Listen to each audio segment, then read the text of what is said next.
Bangla blocked বৈষম্য বিরোধী ছাত্র আন্দোলনের এক অভিনব প্রতিরোধ কর্মসূচি।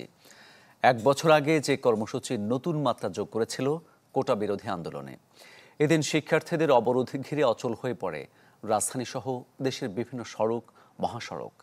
আশরাফুল আলম আকাশের রিপোর্ট।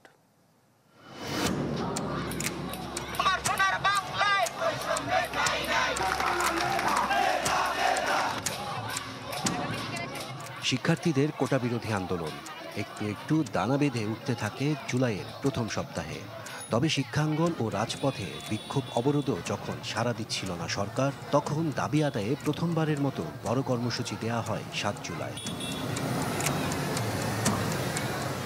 কেন শিক্ষার্থীদের দাবি দ্রুত গতিতে মেনে নেওয়া হচ্ছে না? গতানুগতিক হরতাল অবরোধের বদলে দেয়া হয় নতুন নাম বাংলা ব্লকেড। কোটা সংস্কারের ৪ দফা দাবিতে দেশের বিভিন্ন প্রান্তে আওয়াজ তোলেন শিক্ষার্থীরা।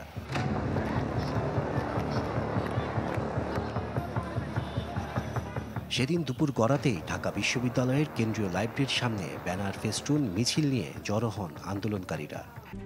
RICL TMX, যুগের পর যুগ স্থাপনা থাকে মজবুত।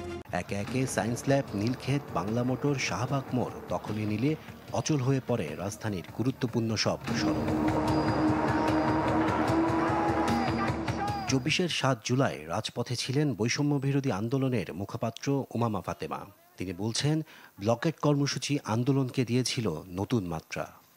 অবরোধ, হরতাল এভাবে কাইন্ড অফ আমরা সবসময় দেখে আসছি পলিটিক্যাল ফিল্ডে। তো প্রথমবারের মতো সেটা একটা ইংরেজি টার্ম, বাংলা ব্লকের টার্মটা যে এখানে আনা হয়, যাতে বেশিরভাগ আমাদের যারা মাস স্টুডেন্টরা তাদেরকে যাতে এখানে গ্র্যাব করা যায় আর কি।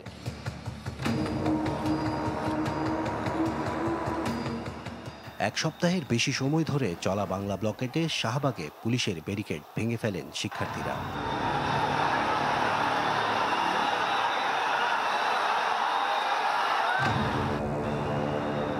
ঢাকা ছাড়িয়ে বাংলা ব্লকেট কর্মসূচি ছড়িয়ে পড়েছিল চট্টগ্রাম, কুমিল্লা, বরিশাল সহ বড় শহরগুলোতে। মহাসড়ককে অবস্থান নিয়ে বন্ধ করে দেওয়া হয় যান চলাচল। ঢাকা রিচা মহাসড়ক বন্ধ করেন জাহাঙ্গীরনগর বিশ্ববিদ্যালয়ের শিক্ষার্থীরা। সে সময়ের চ্যালেঞ্জের কথা বলছিলেন তাদেরই কয়েকজন। আমাকে যদি ক্রস ফায়ার দেওয়া হয়, এটা নিয়ে তেমন সাড়া শব্দ হবে না। তারপরে আমি এই আন্দোলনে ছিলাম আমার দায়বদ্ধতার জায়গা থেকে।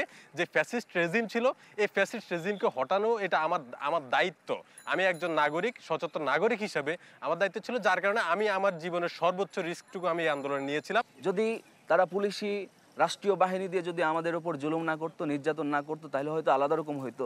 বাট যখন আমাদের প্রতি জুলুম আসলো, নির্যাতন আসলো, তখন আমরা আরও ক্ষিপ্র হয়ে উঠলাম, আমরা আরও উদ্দীপ্ত হয়ে উঠলাম যে না, যেভাবে হোক এবার পরিবর্তন আনাই লাগবে।